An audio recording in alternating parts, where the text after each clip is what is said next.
Viewers welcome to our channel. Prabhas గారి ఫ్యాన్స్కి and NTR గారి ఫ్యాన్స్కి ఒక గుడ్ న్యూస్. ఎందుకు అని అంటే ఇది సోషల్ మీడియాలో ఒక రూమర్ అయితే స్ప్రెడ్ అవుతుంది. నిజమో కాదో తెలియదు కానీ ప్రభాస్ గారు అండ్ హను రాఘవపూడి గారి డైరెక్షన్లో ఒక సినిమా రాబోతుంది కదా, ఫౌజీ అనే సినిమా. ఈ సినిమాలో జూనియర్ ఎన్టీఆర్ గారు కూడా ఉన్నారు. ఆయన నేతాజీ సుభాష్ చంద్ర బోస్ గారి పాత్రలు నటించబోతున్న వార్తలు అయితే వస్తున్నాయి. మరి వార్త నిజమైతే నిజంగా వాళ్ళిద్దరికి ఫ్యాన్స్కి అయితే గుడ్ న్యూస్ అని చెప్పుకోవాలి. మరి వార్తలు నిజమవుతుంది, మరి సినిమా స్టోరీ ఏ విధంగా ఉండబోతుంది, ఇప్పుడు ఇదే అంశం మీద డిస్కస్ చేయడానికి ప్రజెంట్ మనతో పాటు జయదేవ్ గారు సీనియర్ జర్నలిస్ట్ నుండి వారితో వస్తూ మాట్లాడదాం.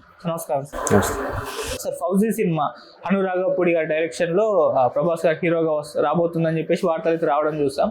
అయితే ఈ సినిమాలో నేతాజీ సుభాష్ చంద్రబోస్ గారి పాత్ర ఉంటుంది, ఆయన క్రియేట్ చేసిన సైన్యం ఉంటుందిగా, అందులో ఒక ఫౌజీగా ప్రభాస్ గారు యాక్ట్ చేయబోతున్నారు. సుభాష్ చంద్రబోస్ గారి క్యారెక్టర్లో జూనియర్ ఎన్టీఆర్ గారు ఉండబోతున్నారు అన్న వార్తలు అయితే సోషల్ మీడియాలో ప్రచారంలో ఉన్నాయి సార్. మరి ఈ వార్తల్లో నిజమెంతుంది? నిజంగా ఇటువంటి సిచ్యువేషన్ వస్తే సినిమా ఏ విధంగా ఏ రేంజ్లో ఆడబోతుందని చెప్పేసి ఇప్పటికే మాట్లాడుకుంటున్నారు సార్. మీరేం చెప్తారు సార్ దీని గురించి? జూనియర్ ఎన్టీఆర్ గారు ఏ పాత్రకైనా అర్హుడే, ఆయన ఆల్రౌండర్ కాబట్టి. ప్రభాస్ అంటే నాకు తెలిసి ఫస్ట్, అంటే ఈ జనరేషన్కి ఫస్ట్ పాన్ ఇండియా స్టార్ అనుకోవచ్చు ఒక విధంగా. ఏ పాత్రకైనా సూట్ అయిపోయేలాంటి నటుడు జూనియర్ ఎన్టీఆర్ గారు. కాకపోతే చాలా కొంతమంది విమర్శకులు ఉన్నారు, కొంచెం బుడ్డోడు అని అంటారు కొంతమంది అని, కానీ బట్ ఏ పాత్రకైనా. ఎందుకంటే ఒకసారి కోన వెంకట గారు చెప్పిన సందర్భం, అసలు ఎన్టీఆర్ చేయని యాంగిల్ ఏముంది ఈ జనరేషన్లో, పౌరాణికలు చేసిన వాళ్ళు ఎవరున్నారు చెప్పండి. అదే ఆయన కూడా చేశాడు కదా యమదొంగలో, ఆ పౌరాణిక గెటప్, అది షో ఫాంటసీ పౌరాణికం. అయితే ఇంకేం ఇద్దాం అని చెప్పి ఆ అదుర్స్లో బ్రాహ్మణుడు పాత్ర ఏమిటండి గురువుగారు అనుకోండి, అది కూడా చించి ఆరేసాడండి అవతల. సింగిల్ టేక్ ప్రతిది కూడా బ్రహ్మానందం గారితోని సరితూగేలా బ్రహ్మానందం గారిని డామినేట్ కూడా చేసేసాడు. ఏమిటండి గురువు గారు అనుకొని, అది ఆ యాక్సెంట్ కానీ ఆ డైలాగ్ మాడ్యులేషన్ ఎన్టీఆర్ చేయని పాత్ర అంటే ఇంకా లేదని ఫిక్స్ అయిపోయింది. సో అటువంటి ఎన్టీఆర్ గారు ఆల్రెడీ వార్ 2లో హృతిక్ రోషన్తో పాటు స్క్రీన్ షేర్ చేసుకోబోతున్నారు. హృతిక్ రోషన్ మంచి ఇది డాన్సర్ అంటే, మరి ఈయన తక్కువ ఉంది. హృతిక్ రోషన్ గారు డ్యాన్స్ అంటే తక్కువ చేసే ఉద్దేశం కాదు, కించబడి. హృతిక్ రోషన్ గారికి డ్యాన్స్ ఒకటి సూపర్ ఏమో, యాక్టింగ్ ఓకేనేమో. మరి ఎన్టీఆర్ గారి లాగా అన్ని చేయగలడు ఆయన, ఆల్రౌండర్ అయితే కాదండి. అంటే don't mind Hrithik Roshan fans కానీ ఉంటే కదా. సో అది చేస్తున్నాడు. RRRతో కొమరం భీమ్ క్యారెక్టర్ ఎలా చేస్తాడో చూసాము, ఇంకా వాట్ నాట్. సో అయితే ఇక్కడ మీరు అన్నట్టు హను రాఘవపూడి ప్రభాస్ గారు నెక్స్ట్ సినిమా అంటే మన మారుతి గారి తర్వాత హను రాఘవపూడి గారిదే ముందు లైన్లో పెట్టబోతున్నారు అన్నట్టు కూడా టాక్ ఉంది. మేబీ మన ఆయన పేరు రెడ్డి గారి సినిమా స్పిరిట్, సందీప్ రెడ్డి వంగ గారిది. స్పిరిట్ ముందా ఇది ముందా అంటే, బట్ ఇది కూడా సైమల్టేనియస్ గా స్టార్ట్ చేస్తారు ఆగస్టు 22కు 25కు అని కూడా టాక్ వస్తుంది హను రాఘవపూడి గారిది. ఎందుకంటే ఆయన సీతారామంతో ఆయన skills, taking skills, making skills అన్నీ అర్థమయ్యాయి. నెక్స్ట్ సూపర్గా ఉండబోతుంది. అందులో కూడా మళ్ళీ హను రాఘవపూడి దేశభక్తికి సంబంధించింది. మీరు అన్నట్టు ఆజాద్ హిందూ ఫౌజ్ నేతాజీ సుభాష్ చంద్రబోస్ గారు స్థాపించిన సంస్థ. దేశం కోసం ఇంటికొకరు నాకు ప్రాణం, ఒక రక్తబొట్టు నాకు ఇవ్వండి, నేను స్వతంత్రాన్ని ఇస్తానన్నాడు ఆయన. గాంధీ గారు అహింస అయితే, ఈయన ఇంటికొకరు ప్రాణత్యాగం చేయండి, లేదా నా కోసం రక్తం బొట్టు ధారపోయండి, నేను స్వతంత్రాన్ని ఇస్తానన్నాడు.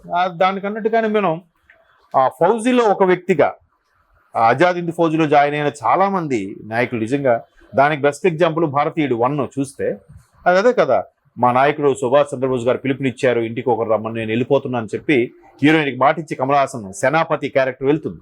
మనకు అక్కడ గ్రాఫిక్స్లో కూడా సేనాపతికి ఆయన ట్యాగ్ గుచ్చుతున్నట్టు కూడా చూపించారు అప్పట్లోనే, ఆల్మోస్ట్ 28 ఏళ్ళ కిందటే శంకర్ గారు. సో అలాంటి కాన్సెప్ట్ అనుకుందాం కాసేపు. ఫౌజ్, ఆజాద్ హింద్ ఫౌజ్లో ఉండేవాడు ఫౌజీ అంటే సిపాయి, ఫౌజీ అంటే సైన్యం, సిబ్బంది. సో అట్లాంటి క్యారెక్టర్కి సుభాష్ చంద్రబోస్ లాంటి పాత్రను పెడతారంటే, సుభాష్ చంద్రబోస్ది గెస్ట్ అపీరెన్సే ఉండుండొచ్చు. మేబీ గెస్ట్ అపీరెన్స్ కాబట్టి మన తెలుగువాడి సినిమా. పైగా ఎన్టీఆర్ గారు అందరు డైరెక్టర్లతో కూడా చాలా సరదాగా ఉంటాడు, యంగ్ డైరెక్టర్ చాలా బాగా ఎంకరేజ్ చేస్తారు అన్నట్టు కూడా మనం గతంలో చాలా సందర్భాలు విన్నాం. సో చేయొచ్చు, తప్పేం లేదు అక్కడ. గెస్ట్ రోళ్ళు ఇప్పుడు ఏదైతే మల్టీ స్టారర్ మూవీస్ వస్తున్నాయో, మనకు కూడా కల్చర్ వచ్చేసింది. ఒకప్పుడు బాలీవుడ్లో చాలా సింపుల్గా తీసేసేవారు, ఇప్పుడు మన దగ్గర కూడా చేస్తున్నారు కాబట్టి అది ఒక మంచి పరిణామం. దానివల్ల ఏమవుతుందంటే ఫ్యాన్ బేస్ పెరుగుతుంది. ఆ పర్టికులర్ ప్రభాస్ ఫ్యాన్సే చూడాలని లేదు కదా. ఇండియన్ సినిమా ఆల్రెడీ బాహుబలితో ఎట్లా అయిపోయిందంటే ఇండియన్ సినిమా అయిపోయింది. బాలీవుడ్ సినిమా, టాలీవుడ్, శాండిల్వుడ్, కోలీవుడ్ కాదు, ఇండియన్ సినిమా అయిపోవడం. పైగా మన సౌత్ వాళ్ళకి క్రేజ్ ఏ రేంజ్లోకి వెళ్ళిపోయిందంటే పుష్పతో మరొకసారి కూడా ప్రూవ్ అయ్యింది. బా ఏముందిరా సౌత్ వాళ్ళు వీళ్ళు భలే తీస్తున్నారు. కార్తికేయ అండి, కార్తికేయ 2 చూడండి, హైలీ భారీ క్యాస్టింగ్. సిద్ధార్థ్ ఉన్నారంటే మంచి యాక్టర్, మంచి హీరో. కానీ అంటే నేను అనేది ప్రభాస్ గారు ఇది అంత ఫ్యాన్ బేస్ లేకపోవచ్చు, కానీ ఎట్లా చెప్పుకున్నారు. కార్తికేయ 2తో నిఖిల్ సిద్ధార్థ్కి ఎంత ఇమేజ్ పెరిగిపోయిందంటే నేషనల్ మీడియాలో కూడా అందరూ అసలు ద్వారక ఇవన్నీ నార్త్లో జరిగితే ఒక సౌత్ వాళ్ళు ఎంత బాగా తీయగలిగింది, బాలీవుడ్ వాళ్ళు ఎందుకు తీయలేకపోతున్నారు అని నేషనల్ మీడియా దుమ్మెత్తిపోసింది.